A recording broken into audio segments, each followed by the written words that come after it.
लिखा गधा। बीरबल की बुद्धिमत्ता अब हाजिर जवाबी दूर दूर तक मशहूर थी।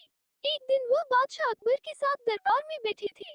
तभी कर चोरों से जब्त की गई चीजों के साथ एक गधा भी दरबार में लाया गया बादशाह अकबर को खुश करने का।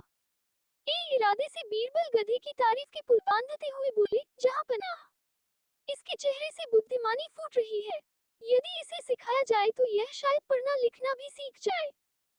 बादशाह अकबर ने उनकी बात पकड़ ली और आदेश दिया कि गधा बीरबल को सौंप दिया जाए।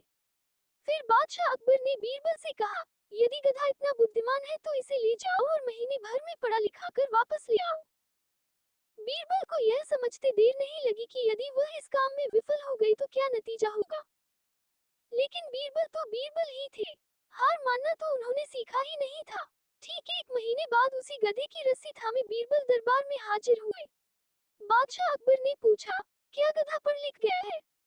बीरबल ने कहा, जी हाँ, जहाँ पनाह। ये कहते हुए उन्होंने एक मोटी सी किताब गधे के सामने रख दी। गधा जुबान से किताब के पन्ने पलटता चला गया और 30वें पन्ने पर पहुंचकर जोर जोर से रेंगने लगा। बादशाह अकबर और सभी दरबारी आश्चर्यचकित रह गए। तुमने ये चमत्कार कैसे किया?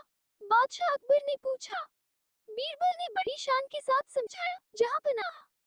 पहले दिन मैंने मुट्ठी भर घास किताब की जिल्द और पहले पन्ने के बीच रख दी। दूसरे दिन मैंने घास दूसरे पन्ने पर रख दी और किताब बंद कर दी। गधे ने उसे खोलकर घास खा ली।